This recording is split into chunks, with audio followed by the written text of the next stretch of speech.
Hi there, and welcome to Cosmic Soul Alignment, where we explore the mystical layers of who we are and the energies that shape our journey. Now, today we are joined by Lauren McLeish, a divine energy alchemist, multidimensional activator, and soul-remembrance catalyst whose work bridges the realms of divinity and physicality. And in this episode, we'll be exploring the power and mystery of light language, the path of soul remembrance, what it really means to embrace our multidimensional nature, how we unify the spiritual and the human, and the gifts we each carry at the deepest level. So get ready for a conversation rooted in clarity, expansion, and the wisdom that lives far beyond the surface. Welcome to the show, Lauren. Hello, thank you, Dawn. Welcome. Before we start, I asked you for a fun fact about yourself, and you said that you pick up on a person's star lineage simply by being in their presence. So when did you first discover you could do this? Quite a few years back now, when I sort of really started delving into my own star lineage, and this sort of thing started coming up when I was working with other people. There was one particular day when I walked into a coffee shop that I went into every morning, and I was having a conversation with the barista who I would see regularly. And all of a sudden, I just kept hearing this voice in the back of my head screaming, like it was really loud, Andromedan, Andromedan, Andromedan, over and over again. And I was like, okay, trying to hold the conversation. And whilst also, telling that voice, okay, I hear you loud and clear. And there was something about that just sparked, that ability to just pick up on, I suppose it's the frequency. It's to pick up, when being in someone's presence. And, I try not to, I don't walk around looking at people in that way. No. But, often when I am having a conversation with somebody, it will enter my awareness. If I made that inquiry, I would get that answer. Yeah. Yeah, I think, our galactic lineage, our galactic family is fascinating. It's fascinating. Mm-hmm. Can I ask, what do you pick up from me? So from you, I pick up a connection to Mintaka, and a connection to Orion. Yeah. Okay, that's interesting because I have an oracle deck. Can't remember the name of it. Work Your Light, I think it's called, by Rebecca Campbell. Mm-hmm. And I repeatedly pull the Mintakan card. So there you are. Oh, there you go. That's bizarre. Oh, wow. Yeah. What's to it again? Yeah. Well, maybe it might make more sense now, or things might drop in for you around that connection. Quite possibly. There you are. Okay. Before anything else, what led you into this line of work? Tell us about your defining moment, that awakening or the calling that opened the door for you. Okay, I'll try and keep it fairly brief because it is a bit of a saga. But a few years back, I would say it was around 2019, which, you can't really, the timing of that was no coincidence. It's like everything happened to me and very abruptly and in an accelerated fashion, I suppose. Now looking back on it, getting me prepared for, a big change that took place on the planet in 2020. We all know that. Yeah. But leading up to that, I was a police officer for 10 years. And, I loved that job for a time. But after 10 years of service, I was diagnosed with PTSD, which is really common for emergency service workers. And, with that comes anxiety, depression, paranoia, all sorts of things, nightmares, you don't sleep properly, lots of different things. So I found myself out of that job. I found myself having to detach from that identity, I suppose, because when you're a cop, it's all consuming, really. It's a culture. It's your identity. You have to sort of hold yourself in a certain way all the time. So I had to, like I said, I found myself really trying to detach from that, but also to heal. and to move through all of everything that I needed to move through in order to move forward. And, I did the typical medication, psychs, counseling, all of that kind of thing. And it served its purpose, I suppose, but it never took me to a place where I felt, Yeah, it was never going to heal you. no, It's no, just going no. to put the proverbial band-aid on it. Yeah, I knew there had to be something more. So that's where the journey started. But then in another turn of events, I'd had two babies in that time of getting out of the police, had two babies in sort of 2 years, 2.5 years. And at that point, my partner was incarcerated. So I was left on my own with two babies, two under two, and in the state that I was in. So I lived like that and suffered like that for a little while until I had a moment of clarity, I suppose, where I've actually co-authored a book and contributed a chapter about this sort of initiation for me. Yeah. About this particular point where I found myself in my backyard on New Year's Eve, begging the universe basically, why am I here? What am I doing? What's my purpose? Like, what am I supposed to be doing? I can't keep living like this. I'm a mess. My life has crumbled. I don't know who I am anymore. I don't know what I'm supposed to be doing. I have no job. I just don't know who I am. And I was trying to hold the weight of everything on my own. And raised two babies. And it was that night, it was that particular night that something switched. It was that putting out that call to the universe. I don't know, just putting it out there with such conviction, that like somebody tell me what I'm supposed to be doing. And from that, like from the days following that is when everything just started to crack open. Everything started to change. Things started to come into my awareness. Just ways, ideas, little snippets of things dropping in to show me sort of, little breadcrumbs to show me how to start to move forward. And with that, I followed that, and I went on that path of deep healing. And with that deep healing came deep remembrance. That's really what it was. It was getting up early, dedicating time to myself, devoting time to myself before my kids got up. I taught myself, to meditate. I would journal, all of those kind of things to reconnect with myself. And it was through that reconnection to myself that took place over a period of months that I was guided to Reiki. Actually, it came up in like a self-development book or something that I was reading. I don't even remember the book now, but the book spoke about Reiki, and I was like, I've never had Reiki, didn't even know what it was. So I found someone local, went and had a Reiki session, and it changed my life. Basically, it was so profound.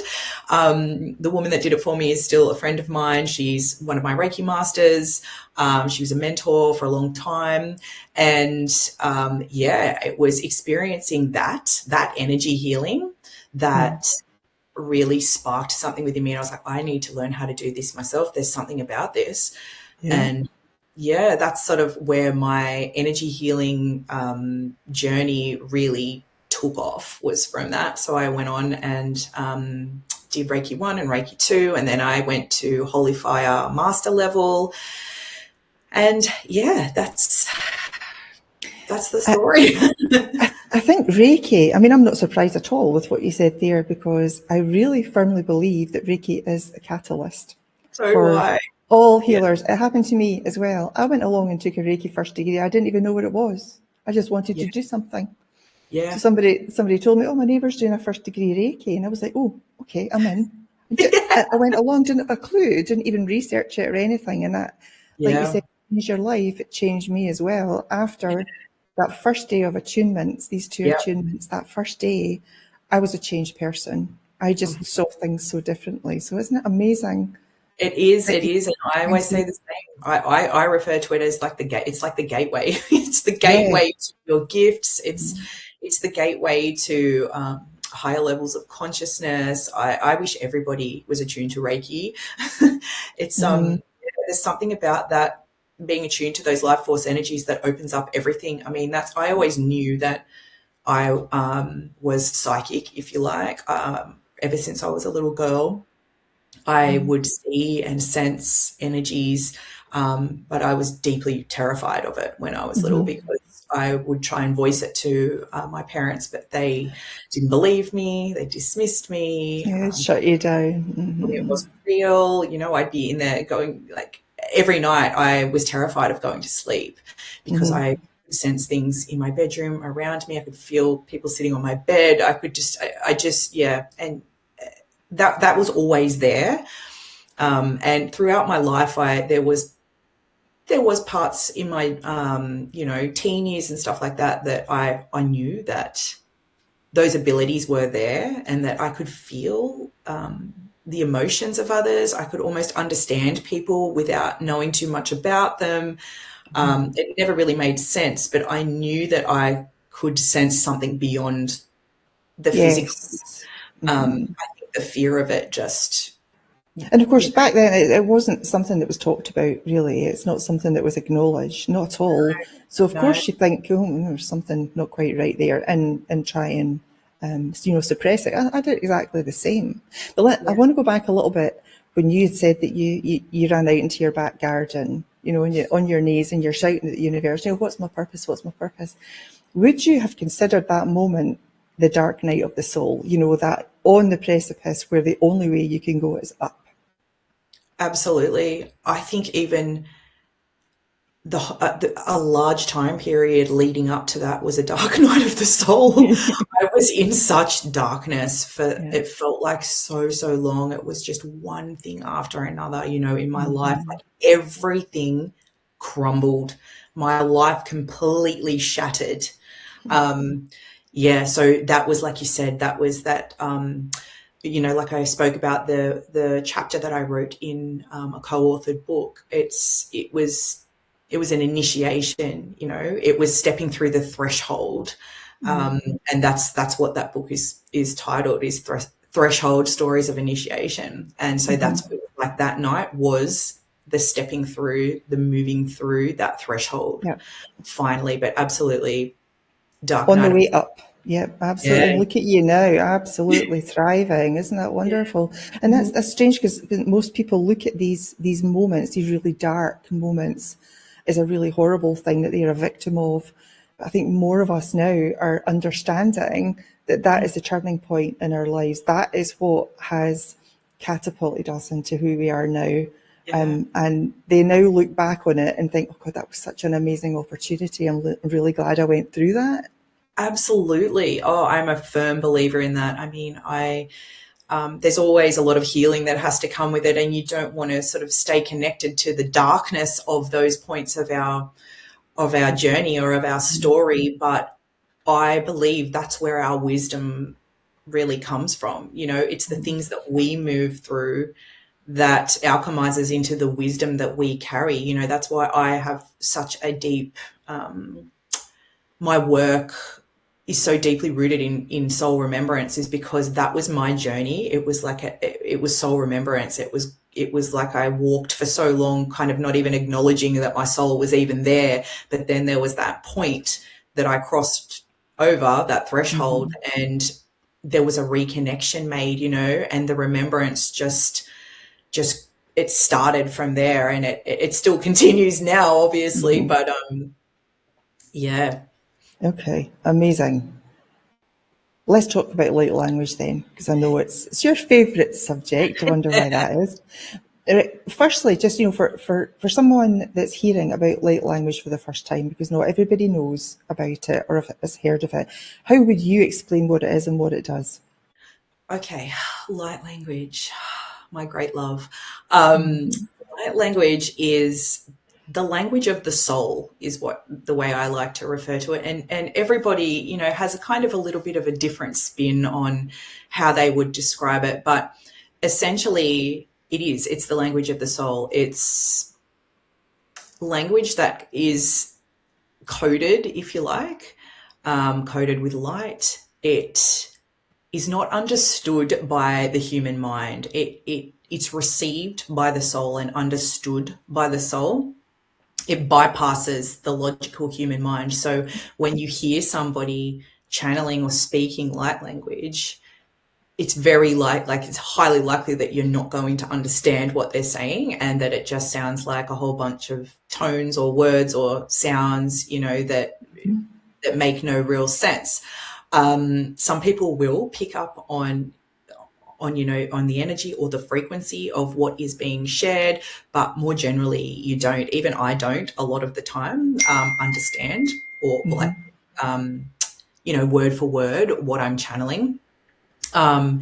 Because when you do channel, you move into, you move out of the human mind, and you're not understanding what it is really that you're bringing through.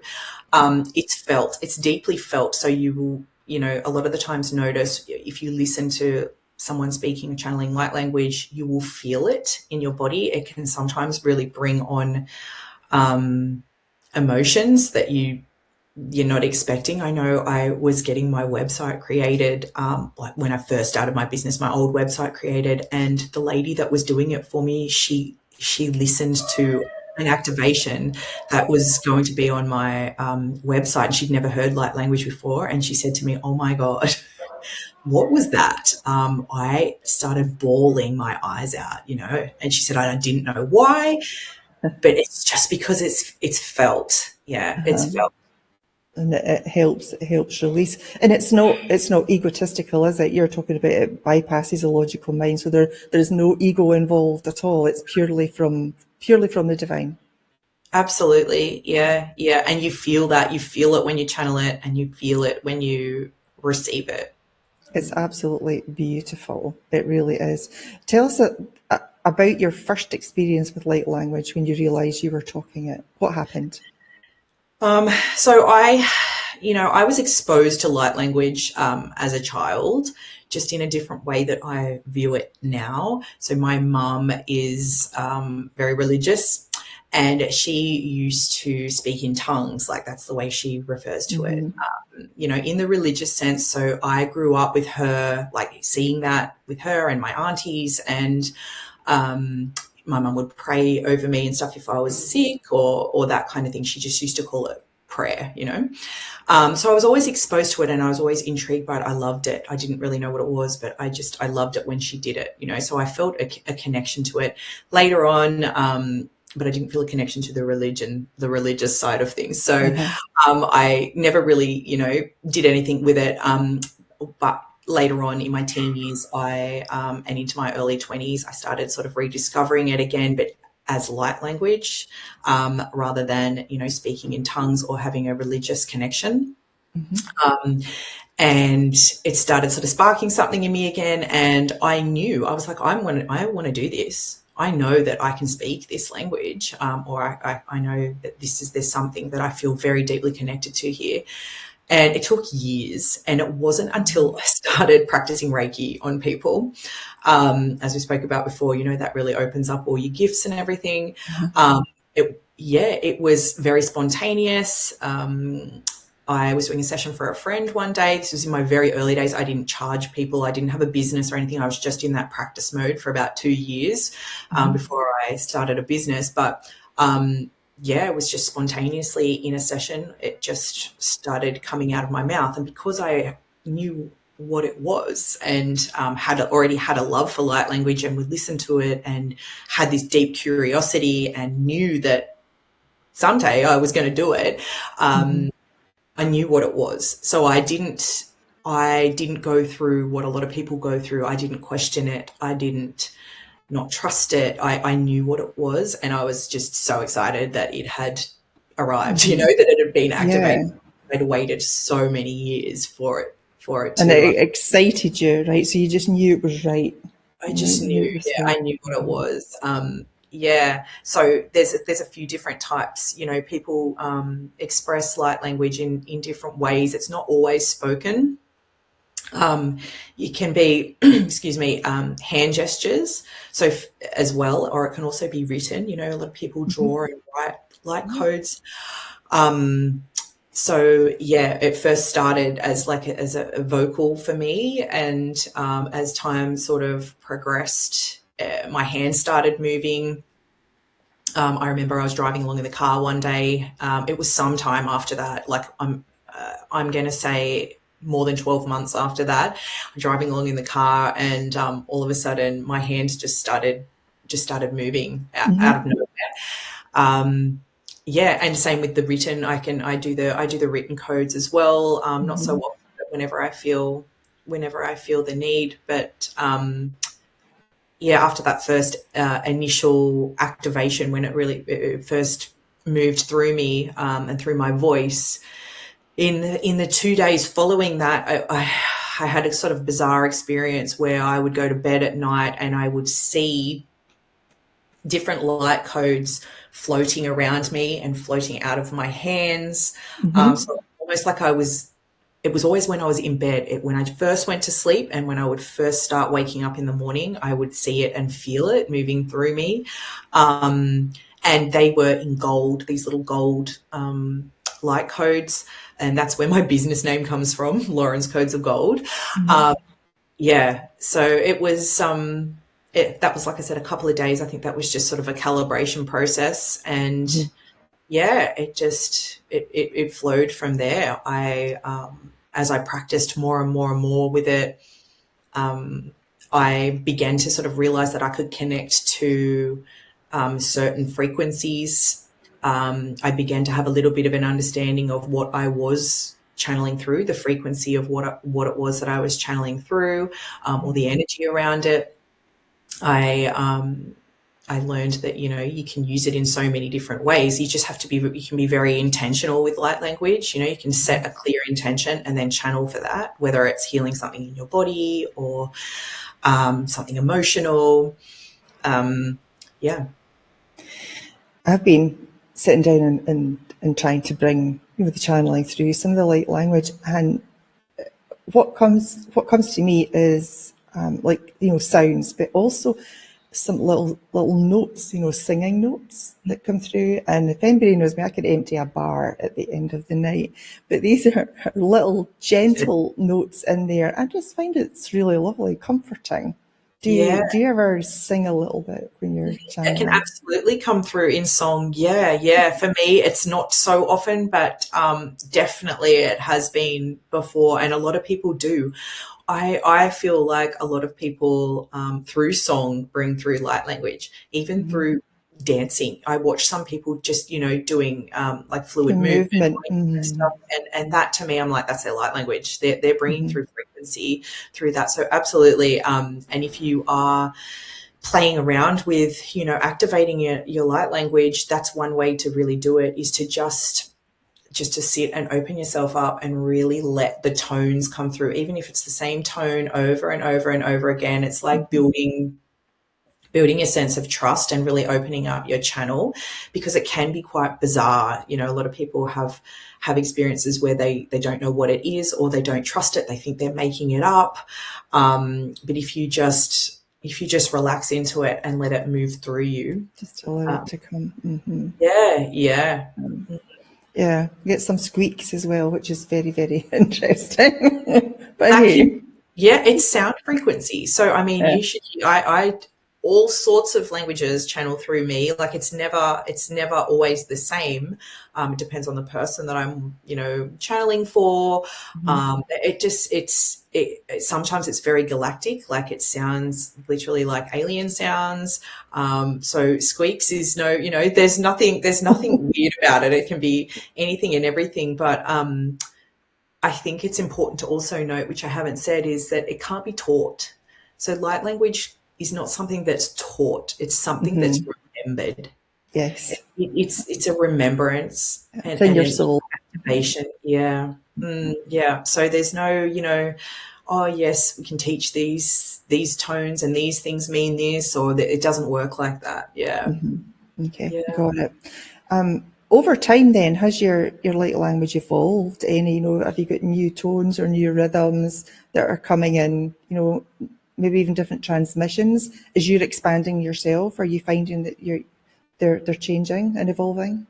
Yeah, absolutely. I think when I first started, it was, as I suppose that calibration process is taking place, it does sort of sound the same. And to me, I feel like, and this is just my opinion, I feel like that was possibly the language of my, of the aspect of me that was bringing that particular language through at the time. So it did sort of sound the same for a while, but as I kept practicing with it and really just working with different people and the different frequencies that people hold, being in channeling circles and all of that kind of thing, connecting with galactic energies, it just, it's just constantly evolving. And, almost daily I'll channel something and go, oh, I haven't done that before, or that, that was new. That was I don't know new. what that was. Yeah. But in saying that, a lot of them sound, when you start to, like, for instance, if I channel Pleiadian light language, that has a certain sound that sounds familiar to me. Then you've got, like, say, Lyran light language that also sounds has a certain sound about it that I can recognize it. Arcturian, I can definitely pick up when I start channeling straight away. I will know those familiar ones. You know where it's coming from. Yeah, I know where it's Interesting. coming from. That is interesting.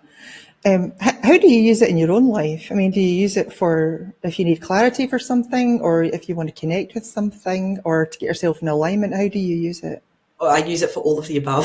All of the above. I walk around speaking light language to myself a fair bit, and it's so funny when I just giggled when you said, do you use it for clarity? Yes, I'm one of those people who walk into a room and forget what I walked in there for, literally just bring in a bit of light language and, oh, there it is. I remember what I was doing. Or, and yeah. I need to try that. I forget a lot of things. It really works. Or if you're having a conversation and you forget what you were talking about, it just, just a little bit of light language and it's there. That's how it works. Yeah.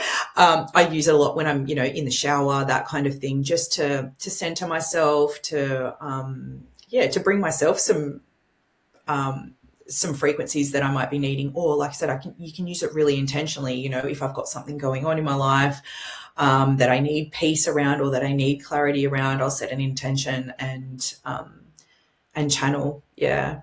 It's really powerful. It's really, you can use it it's my favorite. It's my favorite energetic tool. Yeah. I will use that a lot more often now. You're giving me inspiration here, so keep going. This is great. Just do it to yourself. I know. Do it in the car when I'm on my own.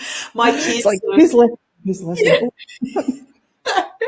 Oh, my kids laugh at me because sometimes I'll wander around and blah blah blah blah blah, and they'll be like, "Oh, Mom's doing light language again." Oh, here she goes again. I know. But if even actually they ask me for it if they're unwell or if they can't get to sleep or something like that. Nice. Yeah, they will say, "Mum, can you do some light language with us?" So because it soothes their soul, doesn't it? And they know it. That's wonderful.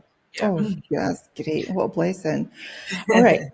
Myths and misunderstanding. What are some of the misunderstandings or the myths about light language that you love to clear up? One is what I've already mentioned, is that it cannot be taught. It is something that is remembered. It is something that is activated. And yes, I know people that, do work with people to activate their light language in whatever method that they use. But yeah, it's definitely not something that anybody can teach you.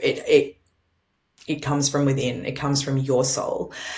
Another myth, I suppose when I first started sharing light language, which was a couple of years ago now, and from what I saw, there wasn't as many people as there is now, say on Instagram, for example, that's the platform that I use, that are sharing it. Like there's so much of it now, which I think is amazing. Everybody's really open about it. And, but back a few years ago, when I started sharing it, I copped a lot of, judgment from people.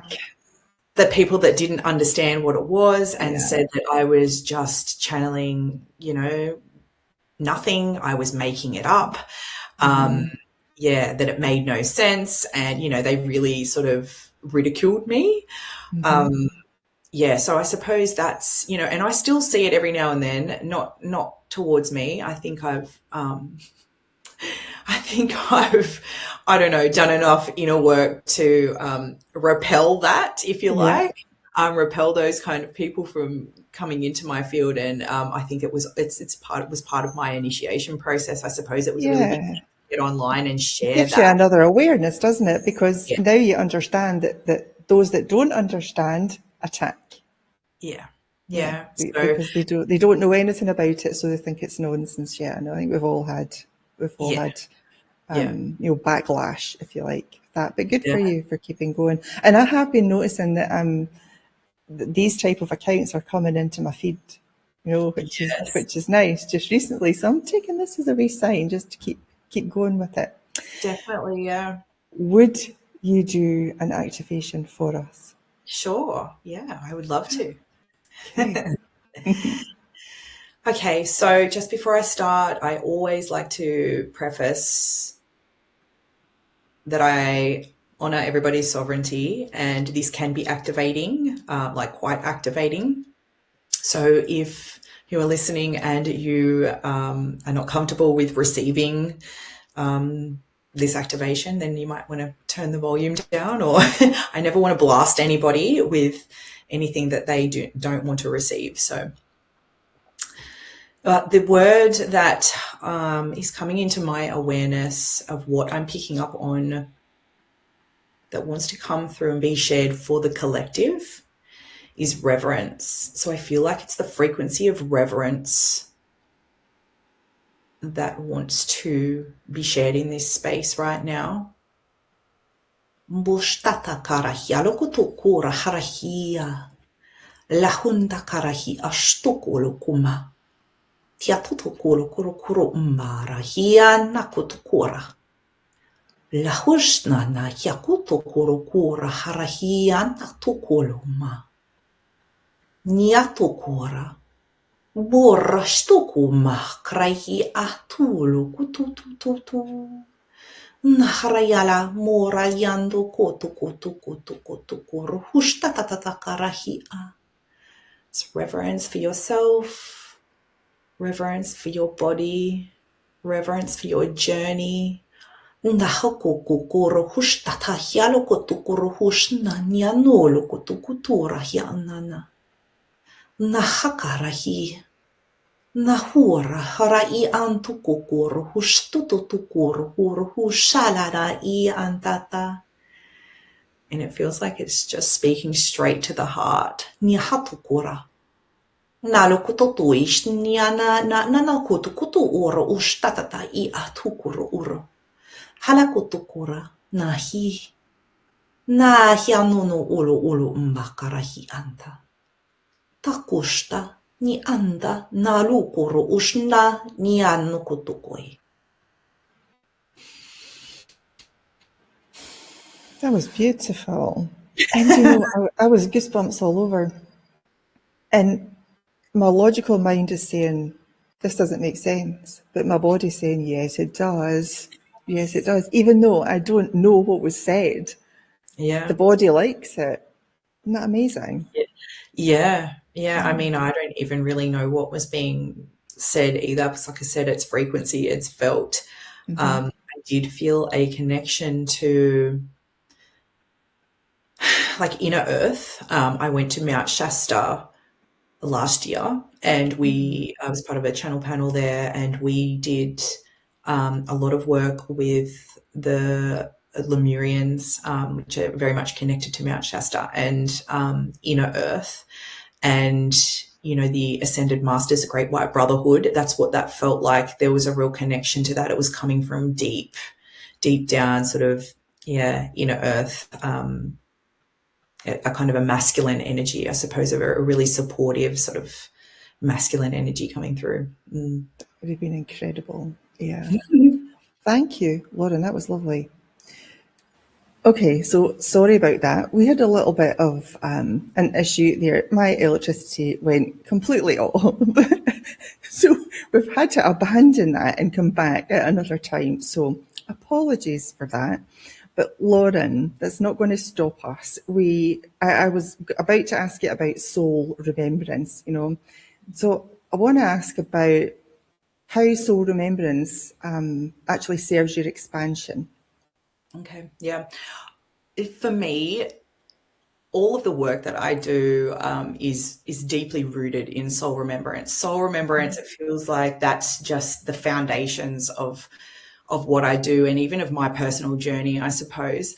I just think there's so much power in it. You know, when we reach that point where that soul remembrance, that deep soul remembrance, is really ignited in some ways, and for me, it happened, you know, quite, it was an experience. There's so much power in it. And I think essentially soul remembrance is just really remembering more of who we truly are, remembering more that we are so much more than just this flesh suit, this physical being, you know, that we are a soul here having a human experience. And I think when we really open ourselves up to soul remembrance, when we really connect with our soul and who we truly are and what we're truly made of and what we're truly capable of, it just expands our awareness. It expands our consciousness. It expands our perspectives.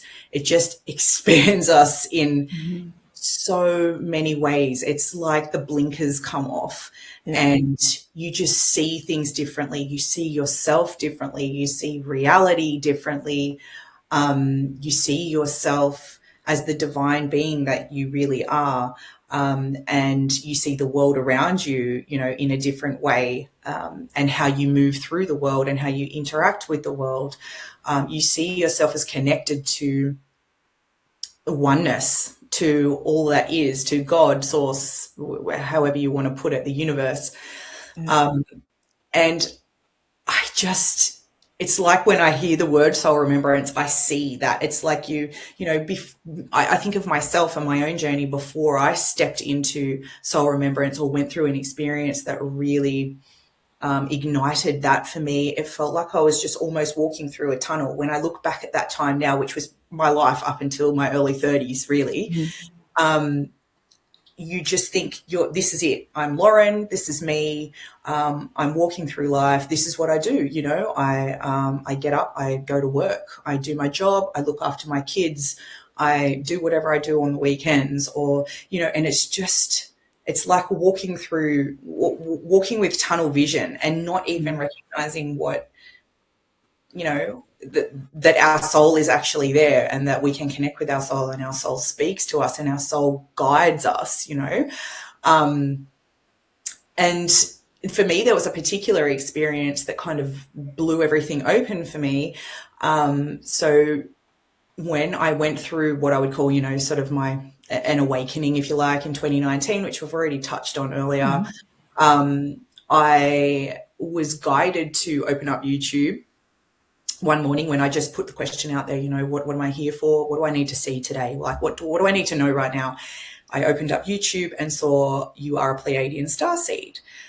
And for me, are you a Pleiadian starseed? Sorry, it said. Had never heard of the word Pleiades, had never heard of the word starseed before, didn't know what either of them meant, but immediately it brought on a physical experience for me. I cried, I felt it. I felt something really deep within, you know, and that really was the start of it opening something up for me to kind of realize, oh my gosh, my soul is connected to so much more than I've ever even contemplated before, you know.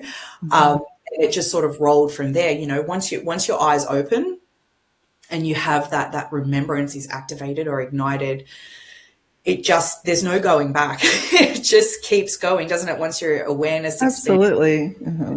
expands, you Total open yourself perception. up. Yeah, to so much more. And I just think, you know, soul remembrance, it's a pretty broad, like there's a lot of things that come under that umbrella. It's a pretty broad topic, but soul remembrance, we can look at past lives or parallel lives, cosmic, galactic soul connections or our star lineage, all of that kind of thing. That is all part of it as well. That's where we get to, when we delve into those things, we learn so much more about ourselves. We learn so much more about the wisdom that we hold because of our soul's journey so far. We learn more, or we're able to clear, traumas, beliefs, conditioning, all of that kind of thing. So the way it's, soul remembrance serves your expansion in so many ways. Not only that it does expand your perceptions and your consciousness and your awareness, but it allows you to do those things as well, to tap into that, wisdom that the soul holds when you uncover those memories, or clear, the past life or parallel life trauma, whatever it is. There's so much more to learn and remember about ourselves. Okay, so all of that being said, and I agree with absolutely everything. So all of the above, why do you think then that this awakening for us doesn't happen a lot earlier in life? Well, I think there might be a couple of reasons for that. And, this is just my personal perspective and my personal truth. I think that possibly we need to walk through things or move through things or have the human experiences prior to that, if you know what I mean, leading up to that particular point, because there is things that we need to experience in our humanness that are often the catalysts, I think, for those awakenings or for that expansion to take place. Also, again, this is just my personal opinion. I think that there comes a certain point in our personal journeys where we are ready, or we possibly have even contracted ourselves or agreed to something at some level, that it is part of our soul's mission, and we need to go through that awakening at a particular point in our journey, because that's when our expansion is needed. That's when our awakening is needed. That's when, this wisdom, this light, really switches on within us. And I think it's such a personal journey. It's so personal for everyone. And I know that with me, like as a light worker, and I know not everybody does the same kind of work that we do, energy healing and all of this kind of thing. But when this happened with me, it was 2019. And I think I already touched on earlier in this interview that it was almost like I was prepared, and it had to happen then at that point, because the world was about to change. Yeah. My world was about to change too, as we moved into 2020. It was like everybody knows that things changed at that point in time. It was like, okay, it's go time. If your soul has a particular mission here, it's like, all right, this is the time when you need to start remembering what your soul came here to do, and this part of your journey, this chapter of your journey. Does that make sense? Yeah, it does, totally. And like you said, it's remembering. It's not a learning thing. It's not something we have to learn. We just have to be able to remember, because we have all these abilities, we have these skills. We just need to remember how to use them. Absolutely. And like you said, when you threw yourself on your knees in the garden, that was your time, because you were at a very, very low point. And at that time, boom, it's just switched on. Yeah. Yeah, that was the time for me. And I think a lot of people could probably relate that, something life-changing happens. And not everybody will experience the same thing, but I think it's fairly common for a lot of light workers, for example, that something happens, something big in your life happens, that really sort of kicks things off. Yeah. Mm-hmm. Yeah, absolutely. I think we've all got to go through that. I think that's the catalyst for the change. Yeah. Totally agree with it. I mean, I know there was many things for me that happened before, like I was saying, that maybe we do have to experience certain things at a human level, just walk through that human experience before the actual, a big remembrance takes place, or an awakening or Yeah. expansion, whatever you want to call it. I think there's, like, I look at my personal journey and the things that I went through leading up to that point, like over my life up until then. I think there's wisdom gained. Do you know what I mean? I think there's Yes. new wisdom gained, if you like, Hmm. that maybe it's like, okay, this lifetime, you gotta go through all these things first before you start remembering the wisdom that's already there, that you Yeah. already hold. You got to go through these experiences first to get you ready, because you need to, this is all part of it. And there's also, when you mentioned there, the soul contract that comes into play, we agree to all this Yeah. before we reincarnate here. And sometimes you think, what on earth was I thinking? What was going on in my head? Yeah, yeah. Everybody talks about Earth as a school, don't they? And Yeah, sure it, is. it's just yeah. There's much expansion to be gained here. Yeah, there is. Yeah, sometimes experience on this physical planet, gets laid on a bit thick, but we've got Does to learn. So we're just doing it as best we can. That's all we Yeah, can do, isn't it? that's it. Yeah, and when you're a sensitive soul and you feel things a lot and you feel the collective energies, and Yeah, it's yeah, hard. it feels dense. It Yeah, feels heavy at times. Yeah. yeah, it certainly does. Okay, let's touch on multidimensionality. Put my teeth back in this morning. What does it mean to embrace our multidimensionality then, and why do you believe it's essential for our expansion? Well, this kind of ties into what we just spoke about, I suppose. Coming to that real understanding and acceptance and acknowledgement that we are so much more than just the human. That we have that we are divine in nature, that our soul is connected to all that is, firstly, and that our soul has walked through many, many, many experiences in different dimensions, different realities,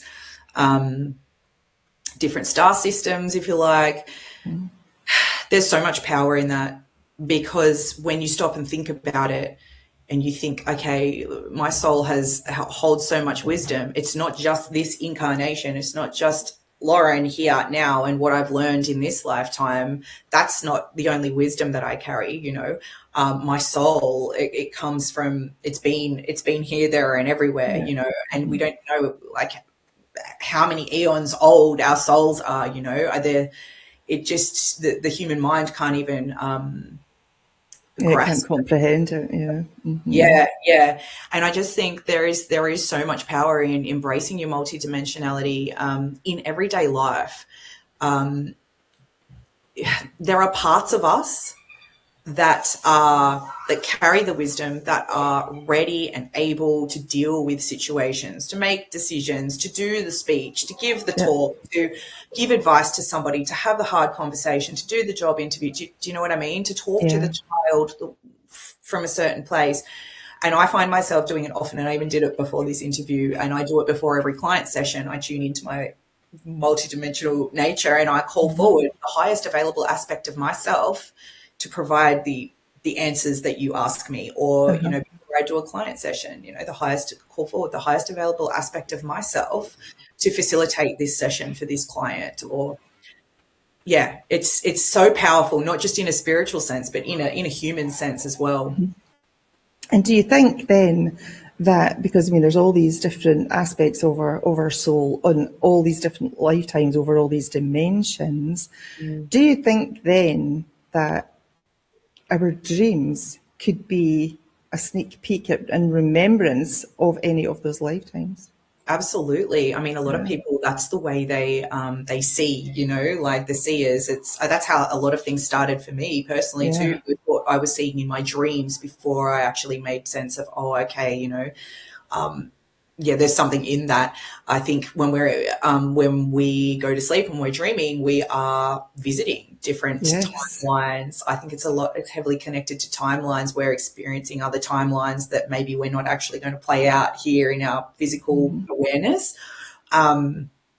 Yeah, so absolutely, I think our dreams are connected to our multidimensionality, and that we are off traveling astrally. Oh, yeah, yeah, yeah. Yeah, Even just, I'm quite bored here. Let's go and have some fun. Where are we going to go tonight? Just, you could end up anywhere, couldn't you?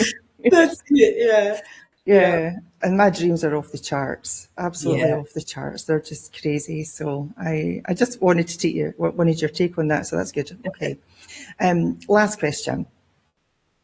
Soul gifts. So your mission includes activating people's soul gifts.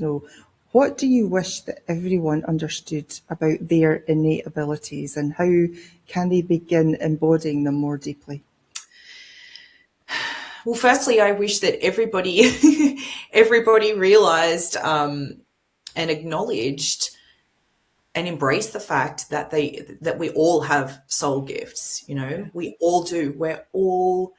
We all have a soul. We all are divine in nature. There's nothing that sets us apart as individuals other than the way we are here to express our soul gifts, I suppose. I understand and I truly believe that we all have very unique gifts. Yes, we may put ourselves under the same umbrella, I'm a psychic or I'm an energy healer or whatever it is, but we all have our own way of expressing that and sharing our codes, sharing our medicine, sharing our wisdom, sharing our light with each other.